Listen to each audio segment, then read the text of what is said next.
इस दुनिया में सबसे ज्यादा अगर हमारे ऊपर किसी का एहसान है तो हमारे माँ बाप का एहसान है। माँ को देखो 9 महीने अपने पेट में रखती है, 9 महीने अपने पेट में रखने की तकलीफ आपकी माँ बर्दाश्त करती है और जब 9 महीने पूरे हो जाते हैं उस बच्चे को अपनी जान पर खेल करके अपनी जिंदगी को दांव पे लगा करके वो माँ जन्म देती है। बच्चा पैदा हो जाता है। अल्लाह ताला ने ये सिस्टम बनाया कि उसी माँ के बदन में उसके खून जिगर को अल्लाह ताला ने बच्चे की खुराक बना दिया। वो माँ 2 साल तक अपने बच्चे को अपना खून जिगर दूध की शक्ल में पिलाती है। मेरे प्यारे साथियों, उस माँ के एहसानात को तुम कभी नहीं चुका सकते। बाप को देखो, बाप को देखो, बाप रात दिन एक करके खून पसीना एक करके आपको पालता है, आपकी माँ के ऊपर खर्च करता है, आपकी परवरिश के ऊपर खर्च करता है, आपकी पढ़ाई लिखाई के ऊपर खर्च करता है। बाप अगर इस दुनिया से चला जाए तो बच्चा यतीम माना जाता है, बच्चे को दुनिया में कोई सहारा देने वाला नहीं होता है। बाप बहुत बड़ी छाया होती है, बाप अपने बच्चे के लिए बहुत बड़ा सहारा होता है। ये 2 हस्तियां हैं मेरे भाई जिनका एहसान हम कभी नहीं चुका सकते। अब्दुल्ला बिन उमर ने देखा एक आदमी खाने काबा का तवाफ कर रहा है, अपने कंधे पर अपनी बूढ़ी माँ को बिठा करके खाने काबा का तवाफ कर रहा है और बहुत खुश बना हुआ है। जब उसने तवाफ को कंप्लीट कर लिया, 7 चक्कर उसने खाने काबा के लगा लिए, अपनी माँ को कंधे पर बिठा करके उसने तवाफ करा लिया, उसने उम्रा करा लिया, उसने हज कंप्लीट कर लिया। अब्दुल्ला बिन उमर के ऊपर नजर पड़ी, कहता है कि अब्दुल्ला बिन उमर, आज मैंने अपनी माँ का हक अदा कर दिया। मेरी माँ ने मेरे ऊपर जो एहसानात किए थे, अब्दुल्ला बिन उमर, आज मैंने अपनी माँ के उन एहसानात को चुका दिया, आज मैंने अपनी माँ के एहसानात का बदला उतार दिया। अब्दुल्ला बिन उमर कहते हैं वला वला ज़फ़रतन मिन ज़फ़राति उम्मिका, अरे तेरी माँ ने जब तुझे जन्म दिया था, तेरी माँ के मुंह से जो चीख की आवाज निकली थी, तेरी माँ जो चिल्लाई थी, अभी तो तूने उस आवाज का भी हक अदा न किया, अभी तो तूने अपनी माँ की चीख का भी हक अदा नहीं चुका सकते। हम और न माँ के एहसानात का बदला चुका सकते, न बाप के एहसानात का बदला चुका सकते। इसीलिए अल्लाह ताला अपनी तौहीद का ऐलान करने के बाद दूसरा हुक्म क्या दे रहा है, व बिल वालिदैन इहसाना, अपने माँ बाप के साथ मरते दम तक भलाई करते रहो। इम्मा यबलुगन्ना इंदकल किबरा अहदुहुमा औ किलाहुमा फला तकुल लहुमा उफ्फिन, अगर तुम्हारे वालिदैन में से कोई एक तुमको बुढ़ापे में मिल जाए या दोनों बुढ़ापे में मिल जाए, अगर दोनों मिल गए तब तो अच्छी बात है, और एक अगर चला गया, माँ चली गई बाप बचा, बाप चला गया तो माँ बची, जब एक बचाए तो वो तो और ज्यादा तुम्हारी मदद का हकदार है, वो तो और ज्यादा तुम्हारे प्यार का हकदार है। वो अगर अकेला हो गया, कल तक बुढ़िया मौजूद थी, बूढ़े को कोई तकलीफ होती थी बुढ़िया से शेयर कर लेता था, बूढ़ी माँ को कोई तकलीफ होती थी अपने शौहर से शेयर कर लिया करती थी। आज शौहर का इंतकाल हो गया, वो बुढ़िया वो माँ आज अकेली हो गई, वो रात में किसी के साथ अपने दुख दर्द को बयान नहीं कर सकती। इसलिए अल्लाह ने पहले एक का जिक्र किया, फरमाया इम्मा यबलुगन्ना इंदकल किबर अहदुहुमा औ किलाहुमा, अगर किसी एक को तुम बुढ़ापे की हालत में पालो या दोनों को बुढ़ापे की हालत में पालो, फला तकुल लहुमा उफ्फिन, तो खबरदार अपनी बूढ़ी माँ को, अपने बूढ़े बाप को तुम कभी उफ भी मत कहना, उफ भी मत कहना। अरबी जबान में किसी को तकलीफ पहुंचाने के लिए सबसे हल्का अगर कोई लफ्ज है उफ है। अल्लाह ने कहा कि उफ भी मत कहना, यानी तकलीफ पहुंचाना, उनसे बदतमीजी करना, उनकी आंखों में आंसू लाना तो बड़ी दूर की बात है। तुम्हें अपनी जुबान से कोई ऐसा लफ्ज भी नहीं निकालना है जिससे तुम्हारी माँ को तकलीफ पहुंचे, तुम्हारे बाप को तकलीफ पहुंचे। यहां एक बात की और वजाहत कर देता हूं, जरूरी नहीं है हर मसले में माँ बाप सही हो, माँ बाप की जिद गलत भी हो सकती है, माँ बाप का फैसला गलत भी हो सकता है। अगर माँ बाप की कोई गलत बात है आप मत मानो मेरे भाई, उनकी हर बात मानना जरूरी नहीं है, उनकी गलत बात को आप इनकार कर सकते हो, मगर बदतमीजी करने का, उनको तकलीफ पहुंचाने की अथॉरिटी आपको नहीं है। उनकी गलत बात आप मत मानिए, लेकिन उनके साथ अच्छा सलूक करते रहिए। आपकी बीवी है, माँ की आपकी बीवी के साथ नहीं बन पा रही है, आपने बहुत मैनेज करने की कोशिश की, बहुत संभालने की कोशिश की, लेकिन माँ में और बीवी में नहीं बन पा रही है, सास और बहू में नहीं निभ पा रही, कोई मसला नहीं, आप अपनी बीवी के साथ अलग रहो, आप अपना किचन अलग कर लो, माँ के साथ अच्छा सलूक करते रहो, माँ की जरूरतों को पूरा करते रहो, माँ को कोई तकलीफ न पहुंचाओ। लेकिन जब देख लिया कि ज्वाइंट फैमिली में साथ में रहना बहुत मुश्किल है, तो कोई बात नहीं, आप अपनी बीवी का भी हक अदा करो, बीवी को अलग कर सकते हैं अलग। जरूरी नहीं है, कोई ये फर्ज नहीं है कि माँ और बीवी में नहीं निभ पा रही है, झगड़े हो रहे हैं सास और बहू के और हम जबरदस्ती दोनों की जिंदगी को आजाद बना के रखें। नहीं, बीवी का हक अपनी जगह है, माँ का हक अपनी जगह है, आप अलग रहिए बीवी के साथ, आप अपना किचन अलग कर लीजिए, रिहाइश अलग कर लीजिए, लेकिन माँ के साथ अच्छा सलूक करते रहिए। अल्लाह ने फरमाया उनको उफ भी न कहना, वला तनहरहुमा, उनको कभी डांट फटकार करके उनसे बात न करना, वकुल्लहुमा कौलन करीमा, और जब भी अपने माँ बाप से तुम बात करना तो बड़े अदब के साथ बात करना, बड़ी तमीज के साथ बात करना। तुमने अगर आज MBBS का एग्जाम पास कर लिया, तुम डॉक्टर बन गए, तुम्हारे माँ बाप अगर अंगूठा छाप है, तब भी उनके साथ में बदतमीजी करने की कोई अथॉरिटी नहीं है, उनके साथ तुम गलत तरीके से बात न करना। तुम डॉक्टर हो गए तब भी उनके बेटे हो, अपनी माँ के सामने जब भी जाना, अपने बाप के सामने जब भी जाना, वो कुल्लहुमा कौलन करीमा, उनसे बड़े पोलाइटली लहजे में, बड़ी रिस्पेक्ट के साथ, बड़े सम्मान के साथ, बड़ी नरमी के साथ बात करना। और आगे क्या फरमाया, वक़्फ़िज़ लहुमा जनाहज़्ज़ुल्लि मिनर रहमा, जिस तरीके से परिंदा आसमान से जब उतरता है, जमीन पर जब आता है तो अपने परों को समेट लेता है, अपने माँ बाप के लिए अपने परों को समेट लिया करो, यानी अपने माँ बाप के लिए अपने आप को टाइट न बनाओ, अपने आप को हार्ड न बनाओ। दुनिया में जितना भी नाम कमा लो, जितनी भी दौलत कमा लो, अपने माँ बाप के लिए हमेशा अपने आप को सॉफ्ट बना के रखो, अपने आप को नरम बना के रखो। वक़ुर रब्बिरहमहुमा कमा रब्बयानी सगीरा, और ये दुआ किया करो कि ऐ मेरे परवरदिगार, मेरे माँ ने मेरे ऊपर जो एहसान किया, मेरे बाप ने जो एहसान किया, आय अल्लाह मैं उनको चुका नहीं सकता, आय अल्लाह मैं तेरे ऊपर छोड़ देता हूँ, तू रहम फरमा। आय अल्लाह जिस तरीके से मेरे माँ बाप ने मुझे पाला है। मगर आज का नौजवान तो माशाअल्लाह मोबाइल चलाने में एक्सपर्ट है, मोबाइल चलाने में एक्सपर्ट है, लेकिन अपनी माँ और बाप के मरने के बाद इस काबिल भी नहीं है कि जनाजे की नमाज खड़े होकर के अपने माँ बाप की जनाजे की नमाज पढ़ सके। अरे ऐसी औलाद से तो बे औलाद बेहतर है। अगर बाप मर गया और माँ मर गई और औलाद अगर इस काबिल भी नहीं है कि अपने माँ बाप की जनाजे की नमाज खड़ी होकर के पढ़ सके, तो ऐसी औलाद किस काम की?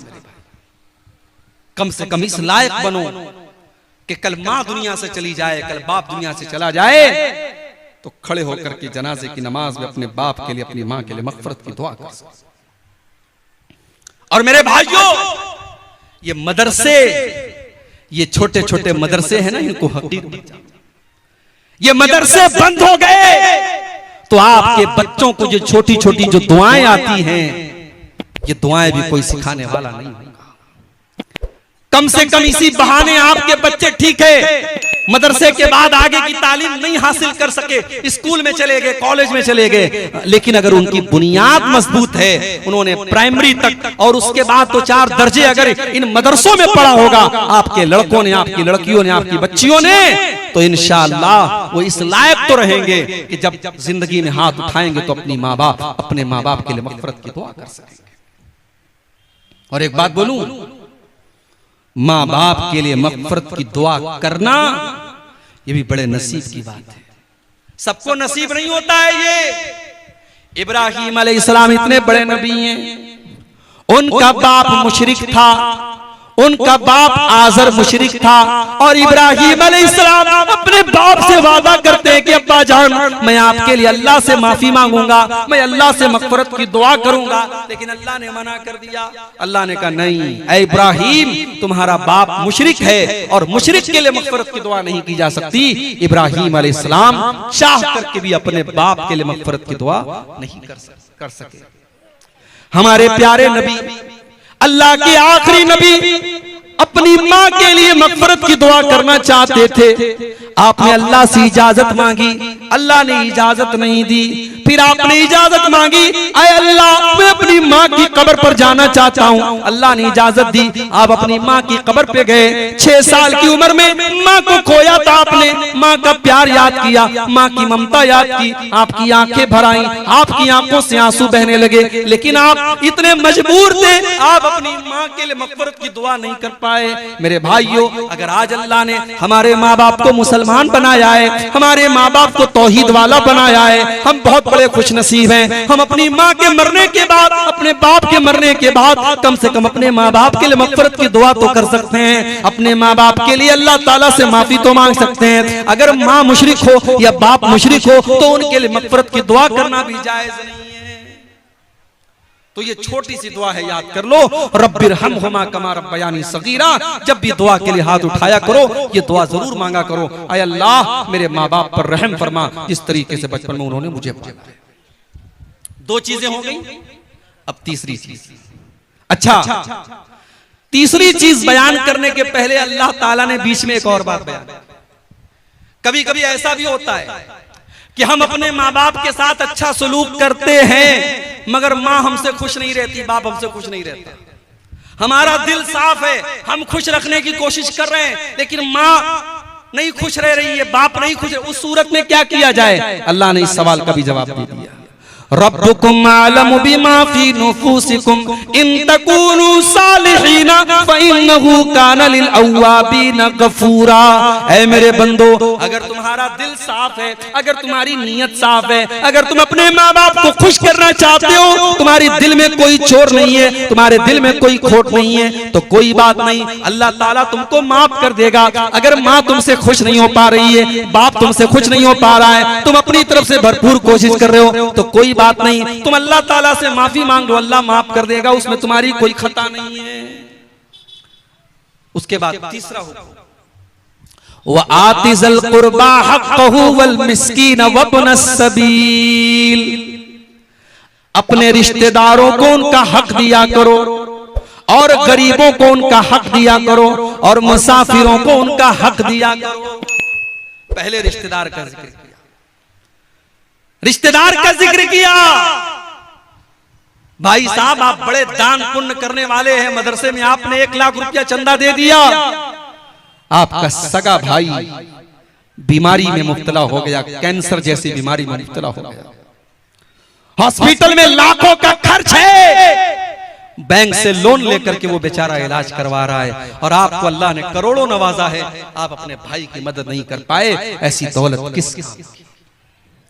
आपने मदरसों में, मस्जिदों में और गरीबों को बहुत दिया। अगर आपका अपना रिश्तेदार, आपका भाई, आपका भतीजा, आपका कोई करीबी रिश्तेदार है और वो अगर जरूरतमंद है, तो वो सबसे ज्यादा हकदार है आपकी ज़कात का, आपके सदका खैरात का, आपके दान का। अल्लाह के नबी फरमाते हैं, अस्सदक़तु अला ज़िर्रहिम सिंतान सदक़तुन व सिलतुन। अगर अपने रिश्तेदार को ज़कात दोगे, अपने रिश्तेदार को सदका दोगे, तो डबल सवाब मिलेगा, ज़कात का भी सवाब मिलेगा, सदका का भी सवाब मिलेगा, और रिश्तेदार के साथ रिश्ता जोड़ने का भी सवाब मिलेगा। आपके माल में रिश्तेदार का भी हक है मेरे भाई। इसलिए जब मदद करो तो रिश्तेदारों को खास तौर से तरजीह दो कि आपके रिश्तेदारों में कौन जरूरतमंद है। उसके बाद फरमाया वल मसाकीन, और गरीबों की मदद करो, वब्न सबील, और जो मुसाफिर बन करके तुम्हारे घर पे आया है, मेहमान बन के घर पे आया है, उस मेहमान की इज्जत करो, उस मुसाफिर को अगर मदद की जरूरत है उसकी मदद करो।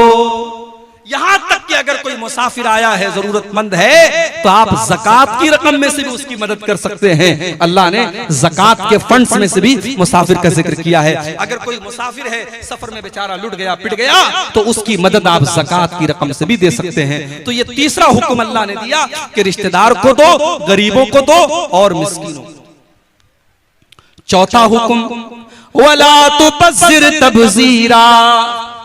और ऐ मेरे बंदो, तुम फजूल खर्ची न करना, तुम नाजायज जगहों पर पैसे खर्च न करना, हराम जगहों पर अपना माल खर्च न करना। यहां अल्लाह ने क्या लफ्ज इस्तेमाल किया? तबजीर। आप लोग खेती करने वाले किसान लोग हैं, आप बड़ा अच्छे तरीके से समझेंगे इसको। तब्जीर का लफ्ज बना है बज्र से, और बज्र कहते हैं बीज को। अगर आपने बीज को खेत में सही जगह डाला है तभी खेती होगी, वरना खेती नहीं होगी। अल्लाह ने माल को बीज करार दिया है। माल कोई वेस्ट चीज नहीं है, आप अपने माल को बर्बाद नहीं कर सकते, माल को सही जगह इस्तेमाल करो। इसीलिए उलमा कहते हैं कि अगर आप फजूल खर्ची करते हैं, मिसाल के तौर पर आपकी ताकत 1000 रुपए का कपड़ा पहनने की है, लेकिन आप 2000 का कपड़ा पहन रहे हैं। आपकी ताकत 1000 रुपए का खाना खाने की है, लेकिन आप 2000 का खाना खा रहे हैं, तो ये फजूल खर्ची है, ये इसराफ है। लेकिन हराम जगह पर एक पैसा भी खर्च करना ये तब्जीर है, और यहाँ अल्लाह ने तब्जीर करने से मना किया। फरमाया वाला तो बज़िर तब्जीरा, नाजायज जगहों पर, हराम जगहों पर अपना माल खर्च न करना। इन्नल मुबज़्ज़िरीन कानू इख़वान शयातीन व कान शैतानु लिरब्बिही कफूरा। फजूल खर्ची करने वाले, हराम जगह पर पैसा खर्च करने वाले, शराब पर पैसा लुटाने वाले, जिना पर पैसा लुटाने वाले, लड़कियों पर नाजायज पैसा खर्च करने वाले, हराम जगहों पर पैसा खर्च करने वाले, वो शैतान के भाई। आज होता है किसी लड़की से ताल्लुक कायम हुआ, अब वो लड़की से कह रही मेरे मोबाइल का रिचार्ज कर दो, ये फट से रिचार्ज कर देता है। घर में छोटा भाई छोटी बहन, उसके मोबाइल का रिचार्ज खत्म हो गया, वो 10 बार कह चुका है ये रिचार्ज नहीं करता है, और वो लड़की जिससे ताल्लुक कायम है उसने एक बार का इसने फट से रिचार्ज कर दिया। क्यों? क्योंकि यहां गलत ताल्लुक है या नाजायज ताल्लुक है। हराम जगह पर एक पैसा भी खर्च करना ये तब्जीर है, और अल्लाह ने कहा कि तब्जीर करने वाले शैतान। ये माल हमारा नहीं है मेरे भाई, ये माल अल्लाह का है, हमें इस्तेमाल करने के लिए मिला है। ये माल हमारी प्रॉपर्टी नहीं है, ये अल्लाह की प्रॉपर्टी है। ये माल अल्लाह ने हमें इस्तेमाल करने के लिए दिया है। इसीलिए क़यामत के दिन 5 सवालों का जवाब दिए बगैर हम कामयाब नहीं हो सकते। उन 5 सवालों में ये सवाल भी किया जाएगा, वअन मालिही मिन ऐन इक्तसबहु व फीमा अनफक़हु, तूने माल कहां से कमाया था और कहां खर्च किया था। कहां से कमाया, आपका सोर्स ऑफ इनकम क्या था, और आपने कहां खर्च किया, आपको उसका भी हिसाब देना है। माल आप ये समझ करके खर्च ना करें हम आजाद हैं, जहां चाहे वहां खर्च कर सकते हैं। माल के खर्च का भी हिसाब आपको अल्लाह क्या देना। 4 चीजें हो गई।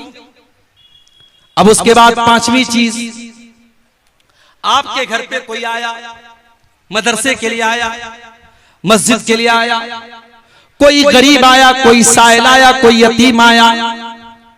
अभी आपके पास पैसा नहीं है, अभी आपका हाथ टाइट बना हुआ है, आप परेशान हैं, आपके पास अभी उस गरीब की मदद करने के लायक पैसा नहीं है। अब आप क्या करेंगे? क्या आप उस गरीब के साथ बदतमीजी करेंगे? क्या उसको धक्का दे करके निकाल देंगे? जैसे मुंबई वगैरह में और बड़े बड़े शहरों में होता है, हमारे जो मदरसे के चंदा लेने वाले बेचारे मौलवी हजरात जाते हैं, कभी वो मंजर आप जाकर के देखिए तो आंखों में आंसू आ जाएंगे। जिस तरीके से फकीरों की लाइन लगी रहती है, भीख मांगने वालों की लाइन लगी रहती है, मदरसे के ये सफीर हजरात ये अपना झोला लेकर के और रसीद लेकर के लाइन लगा करके खड़े रहते हैं, और उनको ज़कात इस तरीके से दी जाती है जैसे भीख बांटी जा रही है। याद रखो मेरे भाई, आप ज़कात दे रहे हैं, कोई एहसान नहीं कर रहे हैं। आपको अगर अल्लाह ने 1 लाख का मालिक बनाया है, 1 लाख में 2500 रुपया आपको ज़कात देना है। अगर अल्लाह ने आपको 1 करोड़ का मालिक बनाया है, 1 करोड़ में 2.5 लाख रुपया आपको ज़कात देना है, और वो ज़कात अल्लाह का हक है, आपके माल में अल्लाह का हक है। अगर कोई ज़कात लेने के लिए आपके घर पे जा रहा है, उसका एहसान मानिए, उसके साथ बदतमीजी मत कीजिए। अल्लाह ने फरमाया व इम्मा तुरिज़न्ना अनहुम इब्तिगा रहमतिन मिर रब्बिका तरजूहा फकुल लहुम क़ौलन मैसूरा। अगर किसी गरीब को देने के पास तुम्हारे पास उस गरीब को देने के लायक पैसा नहीं है, तुम्हारा हाथ अभी टाइट बना हुआ है, तो उसको बड़े प्यार से, बड़ी नरमी से उसको टाल दो। उससे कहो कि बाद में आ जाना, अभी मेरे पास ताकत नहीं है। उससे झिड़क करके, उससे बदतमीजी के साथ बात मत करना। अल्लाह, किसी गरीब के साथ आपको बदतमीजी से बात नहीं करना है। आप पैसे वाले, आप हैसियत वाले हैं, तो क्या गरीब की अपनी इज्जत और उसकी अपनी हैसियत नहीं होती? किसी साइल और किसी मांगने वाले को भी आपको बदतमीजी से बात नहीं करना है।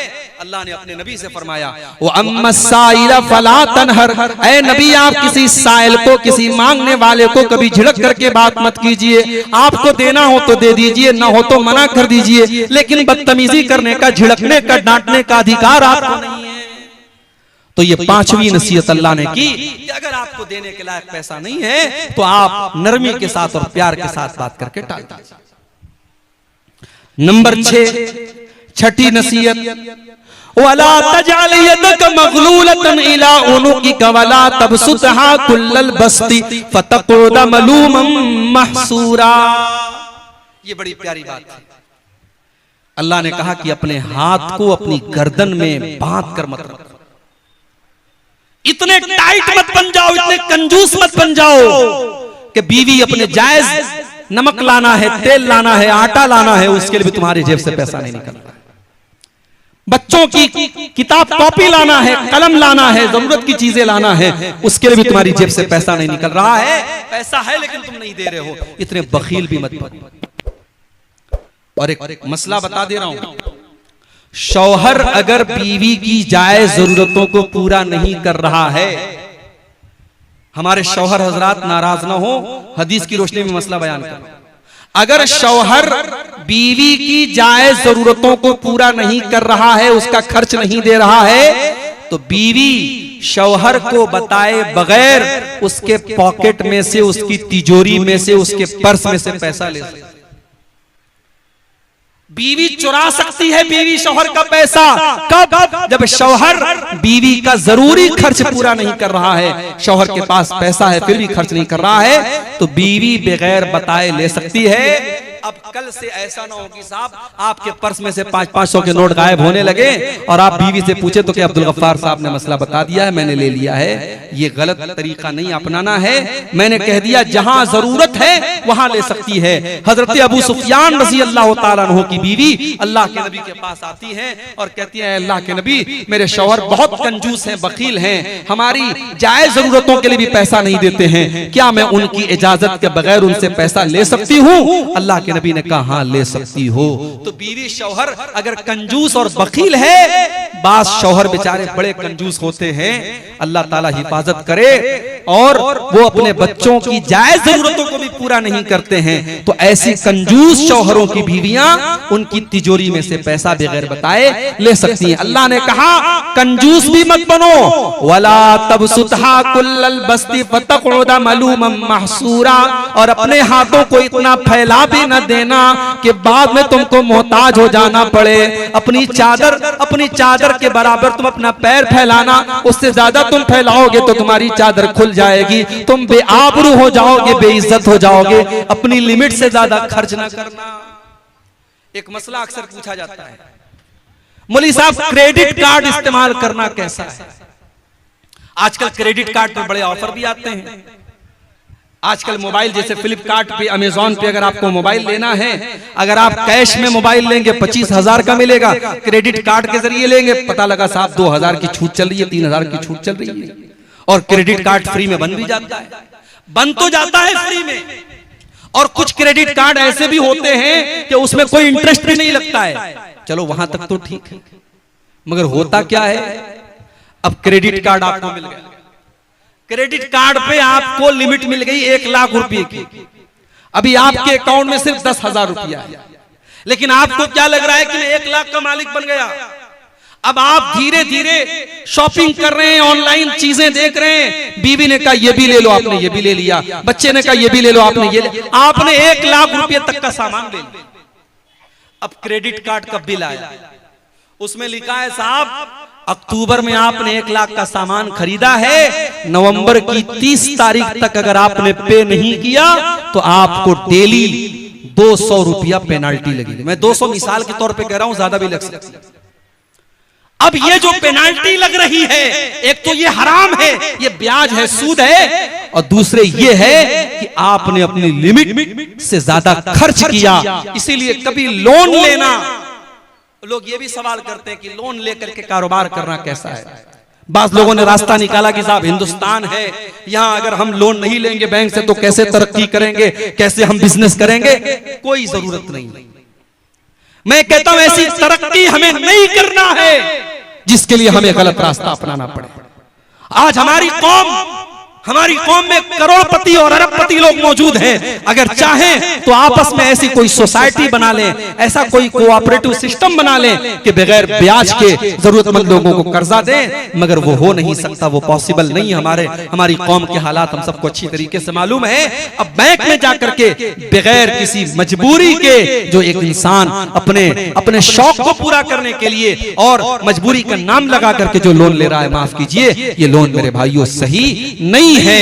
अल्लाह ने उसूल बता दिया कि आप अपने हाथों को गर्दन से बांध कर भी मत रखिए और अपने हाथों को फैला करके भी मत रखिए। बखील और कंजूस भी मत बनिए और अपनी लिमिट से ज्यादा आप सखावत भी मत कीजिए। और उलमा ने लिखा है कि अगर इन दो चीजों को आदमी अपना ले तो कभी इंसान परेशान नहीं होगा, कभी कर्जे की नौबत नहीं आएगी। कर्जे की नौबत तभी आती है जब इंसान अपनी लिमिट से ज्यादा खर्च करता है। तो ये दो चीजों को आप अपना लीजिए। ये 5 चीजें।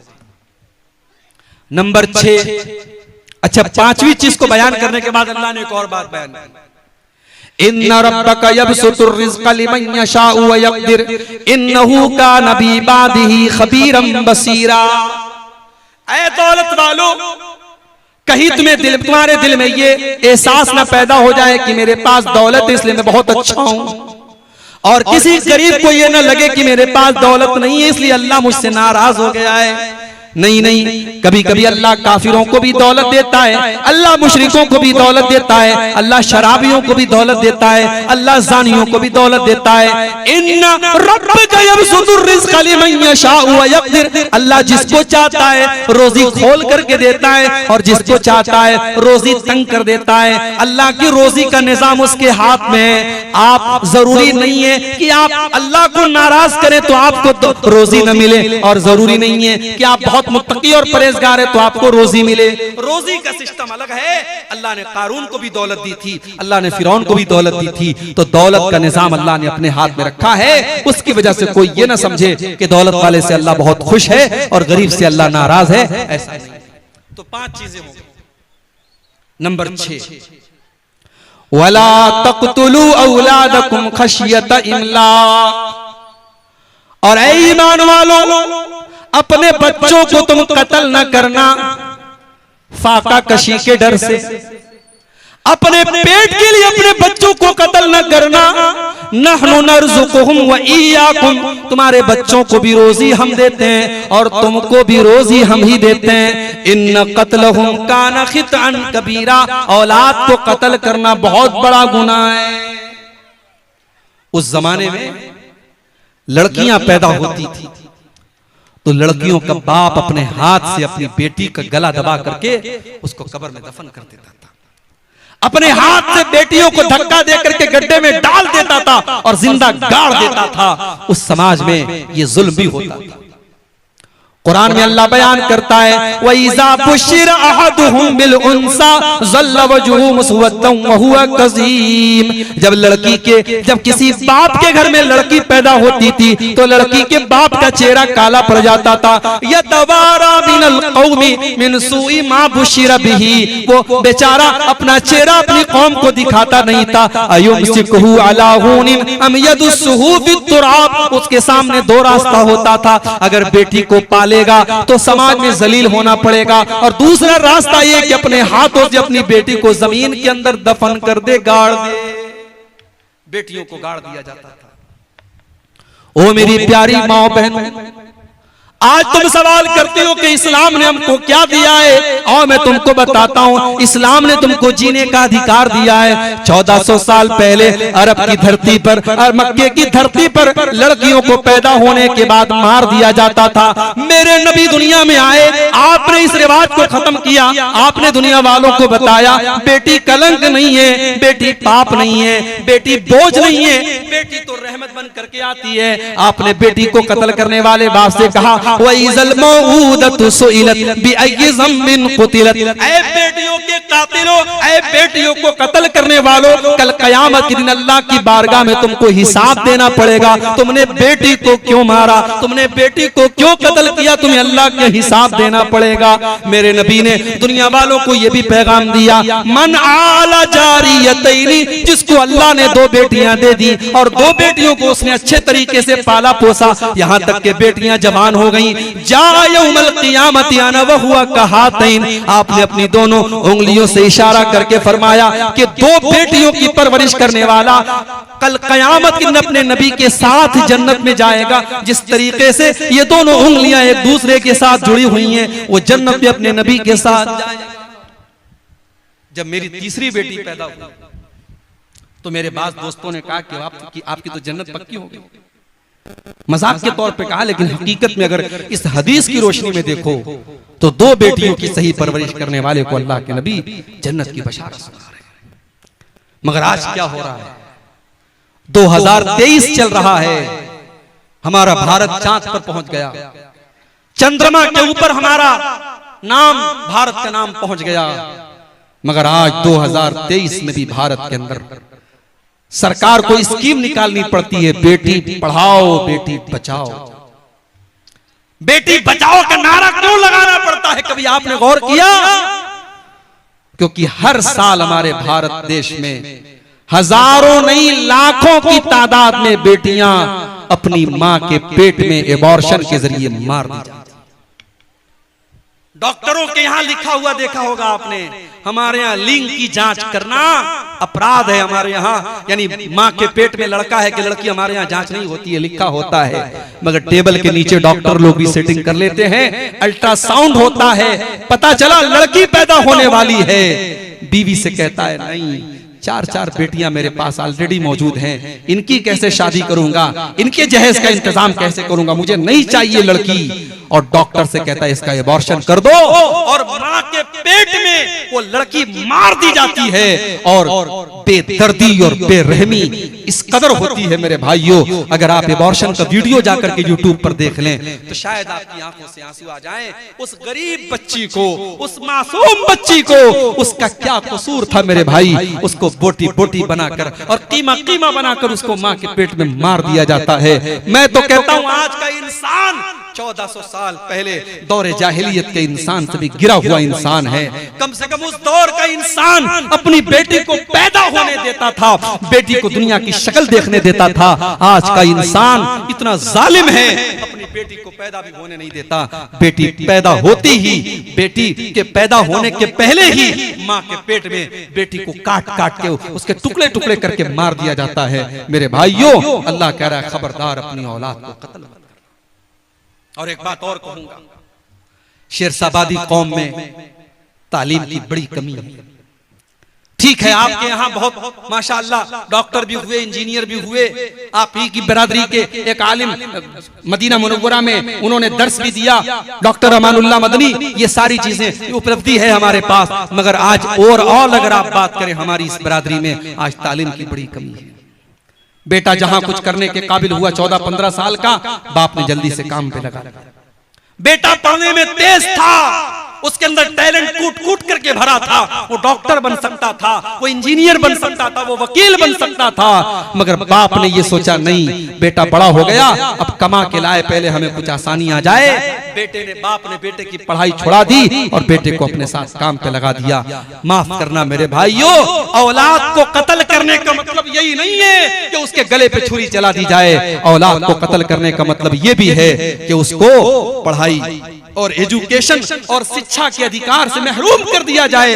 अगर आपका बच्चा और आपकी बच्ची पढ़ाई में तेज है और पढ़ने में वो इंटरेस्ट रखता है और आप अपने फायदे के लिए उसकी पढ़ाई छुड़ा रहे हैं, तो ये भी औलाद को कत्ल करना है। और इस मामले में हमसे बहुत बेहतर हमारे गैर मुस्लिम भाई हैं। कलकत्ता में टैक्सी में बैठा था और टैक्सी का ड्राइवर गैर मुस्लिम था। मैंने जब उससे पूछताछ की तुम्हारे कितने बच्चे हैं, बच्चियां हैं, उसने कहा मौलवी साहब मेरी 2 लड़कियां हैं, एक लड़का है। मैंने कहा क्या करते हैं वो? कहा लड़का अभी MBA कर रहा है, लड़कियां जो है डॉक्टरी पढ़ रही हैं। मैंने कहा तुम टैक्सी चलाते हो, किस तरीके से तुम मैनेज करते हो? कहा मौलवी साहब मैं टैक्सी चला रहा हूं, मैं नहीं चाहता मेरा बेटा और मेरी बेटी जो है वो भी गरीब और मजदूर बन करके रहे, मैं पढ़ा रहा हूं, मैं रूखी सूखी खा रहा हूं और किराए के मकान पे रह रहा हूं और कलकत्ता के अंदर मैं टैक्सी चला रहा हूं, मगर अपने बच्चों को मैं हायर एजुकेशन दे रहा हूं, मैं उनको आला तालीम दे रहा हूं। ये सोच एक गैर मुस्लिम की है, ये सोच हमारी कब बनेगी? मेरे भाइयों, आज मुसलमानों के इलाकों में चले जाओ, आपको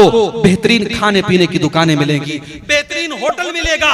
मुसलमानों के इलाके होटलों से पहचाने जाते हैं, अच्छे पकवान से पहचाने जाते हैं। मुसलमानों के इलाकों में गोश्त की दुकानें नजर आती है तो समझ में आ जाता है ये मुसलमानों का इलाका है। गैर मुस्लिमों के इलाके में चले जाओ, एक से एक स्कूल आपको मिल जाएंगे, एक से एक कॉलेज मिल जाएगा, एक से एक तालीमी इदारे मिल जाएंगे। हमारी कौम तालीम में बहुत पीछे है।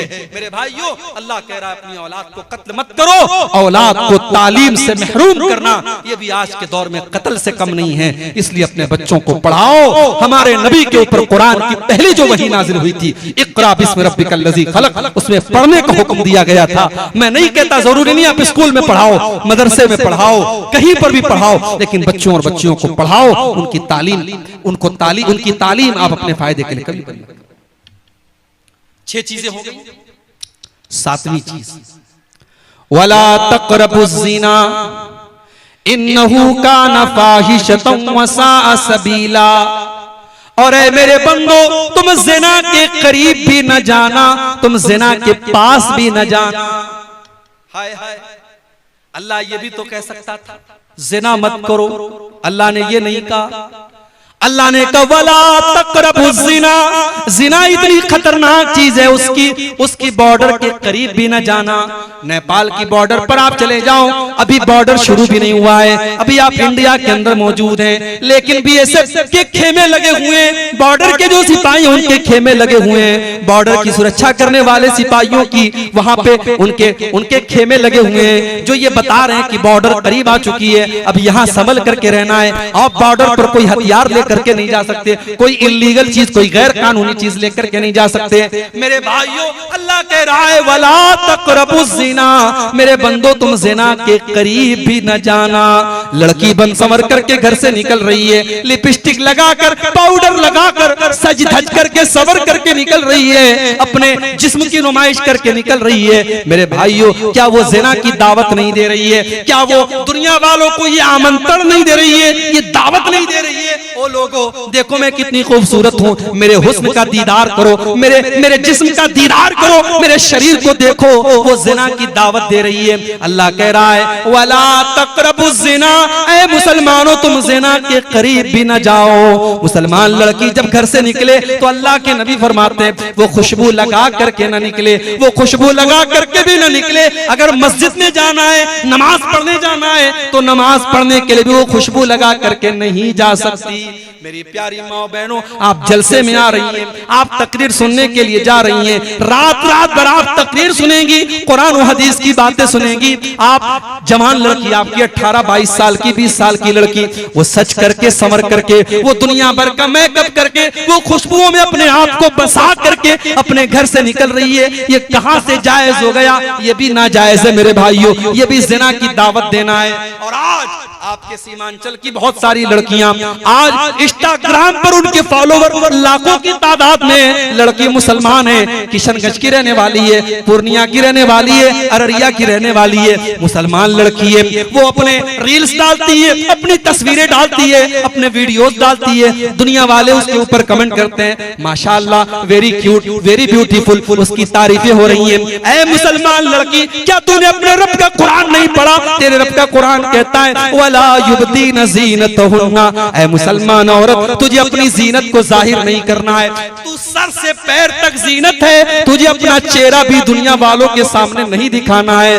तेरे जब तू पाँव चले, जब तू जमीन पर चले तो तेरे पायल की झंकार भी गैर मर्दों तक नहीं जानी चाहिए। कुरान कहता है वला यज़रिबना बिअरजुलिहिन्ना, ऐ मुसलमान औरतों, जब तुम चला करो तो अपने पाँव को जमीन पे जोर जोर से मार करके न चला करो, तुम्हारे पायल की झंकार भी गैर मर्दों के कानों तक नहीं जानी चाहिए। ज़िना के करीब नहीं जाना है। घर में ज्वाइंट फैमिली सिस्टम है, देवर भी उसी घर में रहता है, भाभी भी उसी घर में रहती है। भाभी किचन में काम कर रही है, देवर जाके हंसी मजाक कर रहा है, भाभी को टच कर रहा है, भाभी को छू रहा है, भाभी से वल्गर बातें कर रहा है, भाभी को भी कोई फर्क नहीं पड़ रहा है। भाभी देवर के सामने जैसे तैसे बैठी हुई है, जैसे तैसे अपने कपड़े को संभाल भी नहीं रही है। क्या ये ज़िना की दावत देना नहीं है? मेरे भाइयों, अल्लाह के नबी फरमाते हैं, इय्याकुम वद्दुखूल अलन निसा, जो औरतें तुम्हारे लिए गैर महरम है, गैर महरम औरतों से अकेले में न मिला करो, तन्हाई में न मिला करो। देवर अपनी भाभी से अकेले में न मिले, जीजा अपनी साली से अकेले में न मिले, तन्हाई में न मिले। क्यों? साहबा ने पूछा, अल्लाह के नबी, क्या देवर अपनी भाभी से भी नहीं मिल सकता? क्या जीजा अपनी साली से भी नहीं मिल सकता? आपने फरमाया, अलहम व अल मौत, देवर अपनी भाभी के लिए मौत के समान है, जीजा अपनी साली के लिए मौत के समान है। आज कितने रिश्तों में आज जीजा साली के दरमियान अवैध संबंध चल रहे हैं, कितने घरों में भाभी और देवर के बीच में नाजायज ताल्लुकात पनप रहे हैं। मेरे भाइयों, कुरान कह रहा है, वला तक़रबुज़ ज़िना, तुम ज़िना के करीब भी न जाना। ये तो देवर तो गैर महरम है। लड़की जवान हो गई, अपने सगे भाई के सामने भी, अपने बाप के सामने भी, अपने ससुर के सामने बहू को भी अपना दुपट्टा अपने सीने पर रखना है। ये नहीं कि चलो ये तो मेरा बाप है, ये तो मेरा भाई है, ये तो मेरा बेटा है। कुरान कहता है, वल वल यज़रिबना बिखुमुरिहिन्ना अला जुयूबिहिन्ना, ऐ मुसलमान औरतों, अपने गरेबानों पर अपना दुपट्टा हमेशा रखा करो। अपने घर में अपने महरम रिश्तेदारों के सामने भी तुम्हें अपना दुपट्टा अपने सीने पर रखना है। लड़की कॉलेज जा रही है, ठीक है, कॉलेज में पढ़ाने वाला टीचर मर्द है, जेंट्स है, वहां उससे टीचर से बात करना है। लड़की दुकान पे सामान लेने गई, दुकानदार जेंट्स है, मर्द है, उससे बात करना है। किसी गैर महरम से बात करने की जरूरत पड़ गई, मोबाइल पर किसी कंपनी वाले का कॉल आ गया, किसी मर्द का कॉल आ गया, बात करना है। अब अल्लाह ने उस गैर महरम से, उस मर्द से औरत बात कैसे करेगी? अल्लाह ने उससे बात करने का सलीका भी कुरान में बताया। फरमाया, फला तक़ुज़ाना बिल क़ौलि फ़यत्मअल्लज़ी फ़ी क़ल्बिही मरज़ुन, ऐ मुसलमान औरत, किसी गैर महरम से तू ऐसे लहजे में बात न कर कि उसके दिल में तेरे लिए पुलाव पकने लगे, उसके लिए तेरे दिल में उम्मीदें पलने लगे। तू कड़क लहजे में बात कर, तू सख्ती के साथ बात कर। तू किसी से मोबाइल पर भी अगर कभी बात करे तो तेरी बात में नरमी नहीं होनी चाहिए, तेरी बात में मिठास नहीं होनी चाहिए। सोशल मीडिया का जमाना है, लड़कियों की आईडी है फेसबुक के ऊपर, इंस्टाग्राम के ऊपर, इंस्टाग्राम की चैटिंग में आकर के लड़का कहता है, अस्सलाम वालेकुम मेरी बहन, ये कहती है वालेकुम अस्सलाम मेरे भाई। कभी अपने सगे भाई से इतने प्यार से बात नहीं की थी जितने ये इंस्टाग्राम वाले भाई से बात कर रही है। 2-4 दिन तक वो भाई रहता है, फिर वो कहता है तुम्हारी आवाज सुनने का मन कर रहा है, ये इधर से वॉइस आवाज भेजती, अपनी आवाज में कुछ बोल करके भेजती है। माशाअल्लाह तुम्हारी आवाज तो बहुत खूबसूरत है, हालांकि निहायत बेकार आवाज है, मगर यहाँ तो पुलाव पक रही है। इश्क और मोहब्बत की लड़की की तारीफ करता है, लड़की खुशी के मारे फूले नहीं समा रही है, फिर फोटो भी भेज रही है, फिर वीडियो भी भेज रही है, फिर मुलाकात का अपॉइंटमेंट भी मिल जाता है, लड़का लड़की मुलाकात भी करते हैं, और व्हाट्सएप और फेसबुक और इंस्टाग्राम की एक चैटिंग होटल के किसी कमरे में जाकर के बंद होती है। मेरे भाइयों, ये सोशल मीडिया का इस्तेमाल, मैं ये तो नहीं कहता कि लड़कियों के लिए हराम है, मगर मेरी बहनों, अगर आपने जरा से भी अगर किसी को अपनी उंगली पकड़ाई तो कलाई पकड़ने में देर नहीं लगेगी।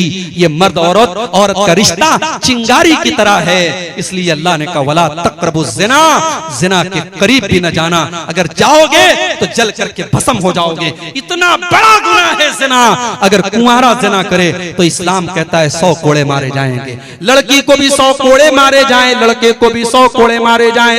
भारत का कानून कहता है अगर आपस की सहमति से ज़िना हुआ है तो उसमें कोई आपत्ति नहीं है, कोई गुनाह नहीं है। इस्लाम ये कहता है अगर ज़िना हुआ है, अवैध संबंध कायम हुआ है, निकाह के बगैर अगर रिश्ता कायम हुआ है, लड़के को भी 100 कोड़े मारे जाएं, लड़की को भी 100 कोड़े मारे जाएं।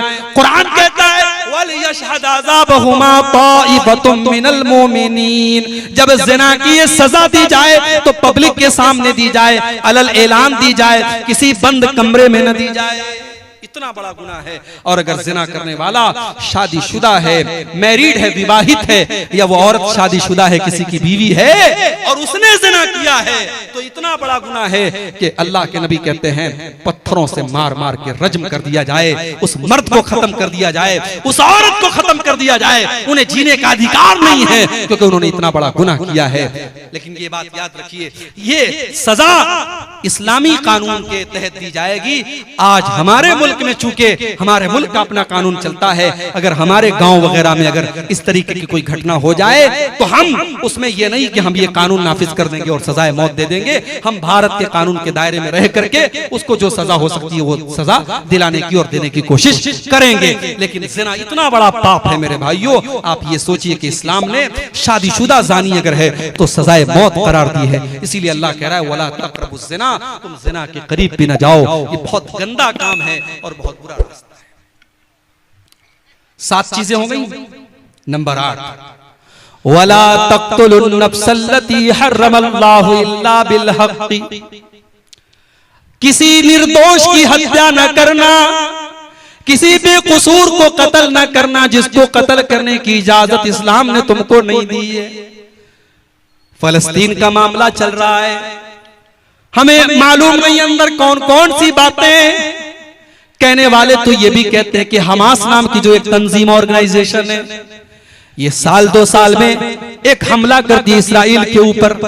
इसराइल हमास के मुकाबले में बहुत ज्यादा पावरफुल है। ये 2-4 रॉकेट छोड़ करके उनके 10-20 लोगों को मारते हैं, फिर उधर से मिसाइलों की बमबारी होती है और बेकसूर फलस्तीनी मारे जाते हैं। मेरे भाइयों, हकीकत क्या है? हम इतनी दूर से बैठ करके सारे हालात का तजिया नहीं कर सकते, मगर हमें ये हालात देख करके दुख होता है कि बहतों मुसलमान का खून रहा है, छोटे छोटे बच्चों की लाशें बिछ रही हैं। चाहे हमास का, अगर हमास का हमला इसराइल के अंदर आम शहरियों पर और नागरिकों पर हो रहा है और उनके बीवी बच्चों को मारा जा रहा है, तो इसको भी हम जायज नहीं करार दे सकते। और इजराइल जवाब में अगर कार्रवाई कर रहा है और फलस्तीनियों को मार रहा है तो ये भी नाजायज है। आखिर इसराइल को वो धरती तो फलस्तीन से ही मिली थी, वो इलाका तो फलस्तीन का इलाका था जिसे आज इजराइल ने हथिया लिया और धीरे धीरे फलस्तीन पर वो कब्जा करता चला जा रहा है। याद रखो, आज मीडिया भी बिल्कुल एक तरफा आज फलस्तीन के खिलाफ और इसराइल की हिमायत में बोल रहा है, जबकि मीडिया वालों को ये जान लेना चाहिए इसी भारत में एक बहुत बड़े नेता हुए थे अटल बिहारी वाजपेयी। वो कांग्रेस के नेता नहीं थे, बीजेपी के नेता थे, उनकी विचारधारा अलग थी। उन्होंने उस दौर में एक बयान दिया था जो बहुत वायरल हो रहा है। उन्होंने कहा था कि भारत फलस्तीन के साथ खड़ा है और भारत का ये मानना है कि फलस्तीनियों को उनका हक मिलना चाहिए। आज हमारी हुकूमतों के मेयार बदल गए, आज मीडिया की जबान बदल गई। काश मीडिया वालों को कुरान की आयत कोई जाकर के बता दे, इस्लाम के ऊपर आतंकवाद का लेबल लगाने वालों, इस्लाम किसी आतंकवाद की दावत नहीं देता। इस्लाम तो कहता है वला तक़्तुलुन नफ्सल्लती हर्रमल्लाहु इल्ला बिल हक़्क़ि, किसी निर्दोष की हत्या करने का तुम्हें अधिकार नहीं है। किसी बेकसूर की हत्या आप नहीं कर सकते। ये सुसाइड बॉम्बिंग जायज नहीं है इस्लाम में। कोई गया किसी शॉपिंग मॉल में अपने आप को उड़ा दिया, 100 लोगों को मार दिया, ये इस्लाम में जायज नहीं है। मेरे भाइयों, किसी एक बेकसूर की हत्या पूरी मानवता की हत्या है। कुरान ये कहता है इंसान की जान की ये वैल्यू है इस्लाम के अंदर। अगर किसी एक इंसान की किसी ने हत्या कर दी तो हत्यारे को बदले में हत्या की जाएगी, कातिल को कत्ल किया जाएगा। वमन कुतिल मज़लूमन फ़क़द जअलना लिवलिय्यिही सुल्ताना फला युस्रिफ फिल क़त्ल इन्नहु काना मंसूरा। अगर कोई कत्ल हो गया तो उसके घर वालों को अल्लाह ने इजाजत दी है कि चाहे तो वो कातिल को कत्ल करवा दें, चाहे तो वो कातिल को कत्ल करवा दें, और चाहे तो कत्ल के बदले एक बहुत बड़ा अमाउंट जिसको दियत कहा जाता है वो दियत ले ले। ये अधिकार अल्लाह ताला ने जो इंसान कत्ल हुआ है, जो मकतूल है, उसके घर वालों को दिया है। तो ये 8वां हुक्म है मेरे भाइयों कि किसी की हत्या करने की हमें इजाजत नहीं। नंबर 9, वला तक़रबू मालल यतीम इल्ला बिल्लती हिय अहसन, और यतीम के माल के करीब न जाना, किसी यतीम का माल न हथियाना। हाय हाय, आज यतीमों के नाम पे बड़े बड़े इदारे चल रहे हैं और यतीमों के नाम पे बाहर से पैसा आ रहा है। यतीमों का पैसा लोगों की पॉकेट में जा रहा है, लोगों के पेट में जा रहा है। अगर किसी यतीम का माल आपने नाजायज तरीके से खाया, कुरान कहता है इन्नल्लज़ीना याकुलूना अम्वालल यतामा ज़ुल्मन इन्नमा याकुलूना फी बुतूनिहिम नारा। जो लोग यतीम का माल नाजायज तरीके से अपने पेट में भरते हैं वो जहन्नम की आग अपने पेट में भर रहे हैं। वसयस्लौना सईरा, और अनकरीब वो जहन्नम की आग में डाले जाएंगे।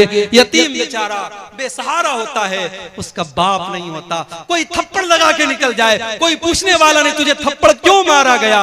बाप बहुत बड़ी दीवार होता है मेरे भाई, बाप ना हो तो बच्चा यतीम हो जाता है।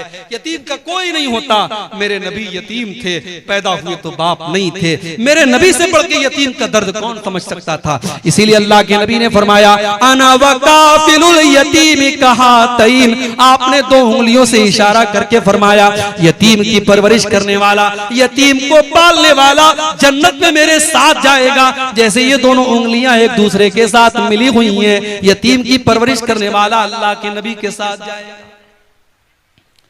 एक सहाबी आए अल्लाह के नबी के पास, कहा अल्लाह के रसूल मेरा दिल बड़ा सख्त है, मेरा दिल बड़ा हार्ड है, मेरा दिल मुझे बड़ा कठोर मालूम होता है, मैं क्या करूं।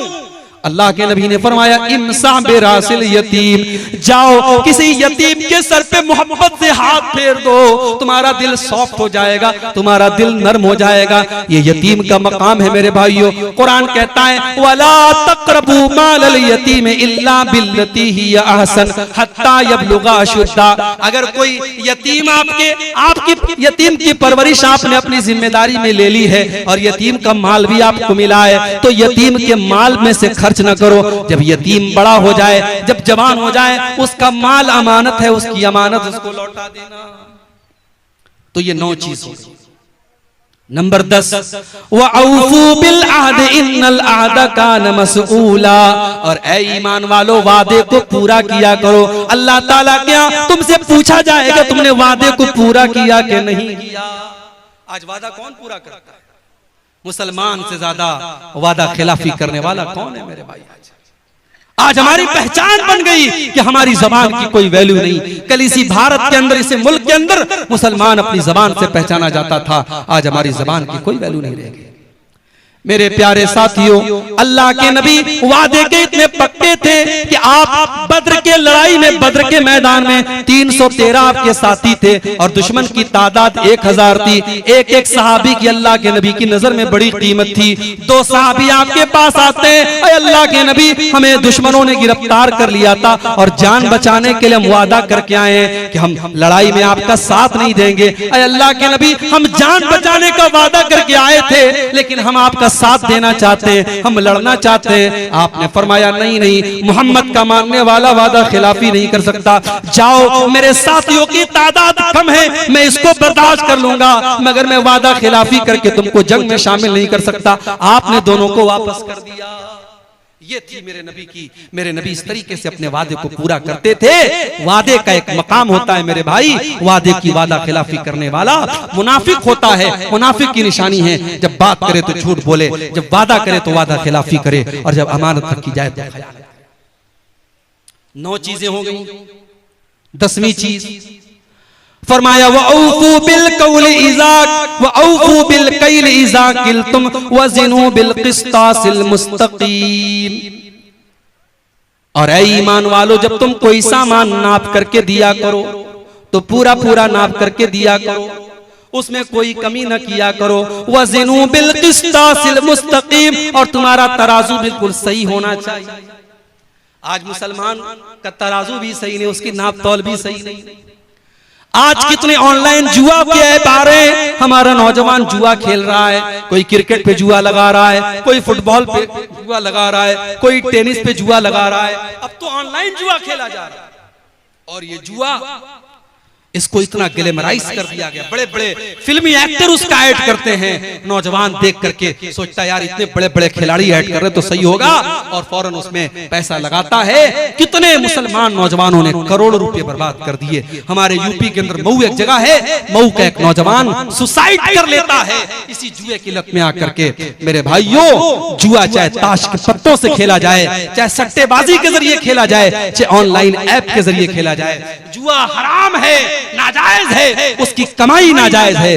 हलाल तरीके से बिजनेस करो मेरे भाई। अल्लाह कह रहा है ज़ालिका खैरु व अहसनु तावीला। नाजायज तरीके से अगर तुम पैसा कमा भी लोगे, वो पैसा तुम्हें अच्छे अंजाम तक नहीं पहुंचा पाएगा। हलाल तरीके से पैसा कमाओ, जायज तरीके से पैसा कमाओ, इसका अंजाम बेहतर है। उसके बाद फरमाया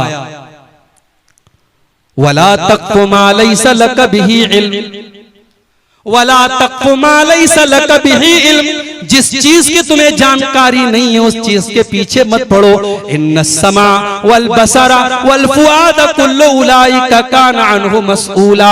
अल्लाह ताला के कान का भी हिसाब लिया जाएगा। कानों से क्या सुना था आपने, ईयरफोन कानों में लगा लिया, क्या क्या गाने तुम सुन रहे हो, क्या क्या चीजें तुम सुन रहे हो। आज तो गाली गलौज भी सुना जा रहा है, आज तो ऐसी ऐसी वेब सीरीज आ गई उसमें गाली गलौज भी दिया जा रहा है, वल्गर बातें भी की जा रही हैं। तुमने अपने कानों में हेडफोन लगाकर और ईयरबड लगा करके तुमने क्या क्या सुना है, अल्लाह क्या उसका भी हिसाब देना पड़ेगा। इन्न समा वल बसरा, तुमने आंखों से मोबाइल की स्क्रीन पर क्या क्या देखा था। हो सकता है तुमने ब्राउजर की हिस्ट्री से डिलीट कर दिया, हो सकता है तुमने यूट्यूब की हिस्ट्री से डिलीट कर दिया, हो सकता है तुमने फेसबुक के रिकॉर्ड से डिलीट कर दिया। लेकिन तुमने फेसबुक पर क्या क्या देखा, तुमने यूट्यूब पर क्या क्या देखा, तुमने मोबाइल की स्क्रीन के ऊपर क्या क्या देखा, अल्लाह के फरिश्ते सब रिकॉर्ड कर रहे हैं, किरामन कातिबीन सब नोट कर रहे हैं, और अल्लाह के उसका भी हिसाब देना पड़ेगा। वल फुआदा, और तुम्हारे दिल और दिमाग में कौन कौन से गुनाहों की प्लानिंग चली थी, कौन कौन से गुनाहों का तुमने इरादा किया था, कौन कौन से गलत काम करने की तुमने प्लानिंग की थी, अल्लाह के उसका भी हिसाब देना पड़ेगा। इस एक आयत को हम सामने रखें तो शायद मोबाइल का गलत इस्तेमाल करना हमारा नौजवान बंद कर दे। अल्लाह क्या हिसाब देना पड़ेगा मेरे भाई।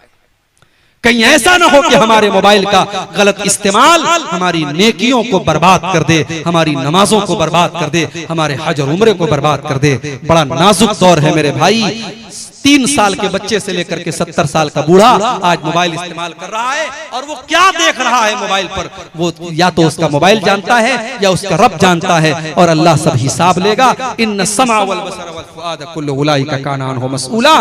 तुम कानों से, आंखों से और दिल से क्या कर रहे हो, सबका हिसाब देना पड़ेगा। नंबर 14, वला तमशी फिल अर्ज़ि मरहा, और जमीन में तुम अकड़ करके न चला करो। जमीन में तुम अहंकार के साथ, गुरूर के साथ और तकब्बुर के साथ न चला करो। इन्नका लन तखरिकल अर्ज़ा, तुम जमीन को फाड़ नहीं सकते। वलन तबलुगल जिबाला तूला, और पहाड़ के ऊपर तुम चढ़ नहीं सकते। तुम तकब्बुर किस बात का करते हो, तुम घमंड किस बात का करते हो। जितना भी पैसा कमा लो, जितना भी नाम कमा लो, हो तो तुम मिट्टी से पैदा हुए, हो तो तुम्हें एक हकीर पानी के कतरे से पैदा मखलूक हो, तुम इंसान हो, तुम्हें तकब्बुर जेब नहीं देता, तुम्हें गुरूर और घमंड सूट नहीं करता। तुम तकब्बुर न करना, अकड़ करके न चलना। अल्लाह को कोई घमंडी पसंद नहीं, कोई तकब्बुर करने वाला पसंद नहीं है। ये 14 बातें अल्लाह ने बयान की, और 14 बातें बयान करने के बाद अल्लाह ने फरमाया कुल्लु ज़ालिका कान सय्युहु इंद रब्बिका मकरूहा।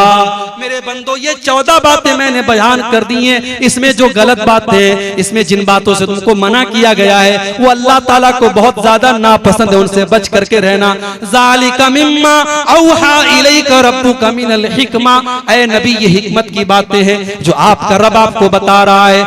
वला तजअल मअल्लाहि इलाहन आखर। और ऐ नबी, 15वीं नसीहत ये है, 15वां हुक्म ये है कि आप अल्लाह के साथ, ऐ कुरान पढ़ने वाले, तू अल्लाह के साथ किसी और को शरीक मत करना। वला तजअल मअल्लाहि इलाहन आखर फतुल्का फी जहन्नम मलूमम मदहूरा। तो अल्लाह के साथ किसी को शरीक न करना, वरना जहन्नम के अंदर डाल दिया जाएगा। पहली नसीहत भी यही थी कि शिर्क मत करना, और 15वीं नसीहत भी यही है कि शिर्क मत करना। मतलब ये हुआ कि हमारी जिंदगी में भी तौहीद रहनी चाहिए, और मरते दम तक तौहीद तौहीद रहनी चाहिए, हमारा खात्मा भी तौहीद पर होना चाहिए। सारी जिंदगी हम तौहीद पर रहे और खात्मे के टाइम अगर हमने शिरक कर दिया तो हम बर्बाद हो जाएंगे। इसलिए पहली नसीहत भी ये थी कि अल्लाह के साथ किसी को शरीक मत करना, और 15वीं नसीहत यही है कि अल्लाह के साथ किसी को शरीक मत करना। तो मेरे भाइयों, ये सूरह बनी इसराइल की आयत नंबर 23 से लेकर के 39 तक टोटल 17 आयतें मैंने आपके सामने पढ़ी हैं, और उन 17 आयतों की रोशनी में 15 नसीहतें मैंने आपके सामने बयान की हैं। मैं उम्मीद करता हूं इन 15 नसीहतों पर हम सब अमल करने की कोशिश करेंगे। इसमें हमारे अकीदे की भी इस्लाह है, हमारे अमल की भी इस्लाह है, हमारे घरों की भी इस्लाह है, हमारे अखलाक की भी इस्लाह है। इन 15 बातों को अगर हम अमल कर लें इन पर, इंशाअल्लाह हमारी जिंदगी बदल जाएगी। आइए हम अल्लाह से दुआ करें, रब्बुल आलमीन इन 15 नसीहतों पर हम सबको अमल करने की तौफीक अता फरमाए। रब्बुल आलमीन हमें हर किस्म के शिर्क से, बिदआत से, खुराफात से अल्लाह ताला महफूज रखे। रब्बुल आलमीन जो हमें बीमार हैं उनको शिफा अता फरमाए। रब्बुल आलमीन कहने सुनने से ज्यादा अमल की तौफीक अता फरमाए। आमीन व आखिर दावाना अल्हम्दुलिल्लाहि रब्बिल आलमीन। वस्सलामु अलैकुम व रहमतुल्लाह। बेवफाई है, शिर्क करने वाला अल्लाह के साथ गद्दारी करता है, बेवफाई करता है।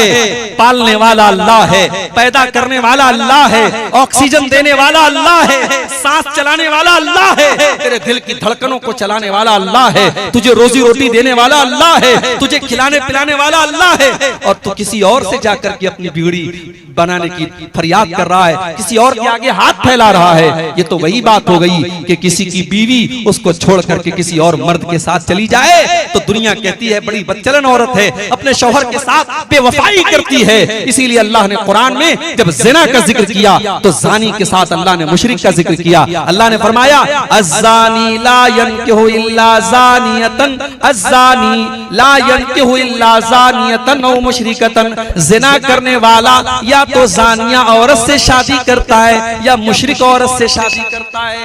ये ज़ानी को और मुशरिक को अल्लाह ने साथ में क्यों जिक्र किया है? क्योंकि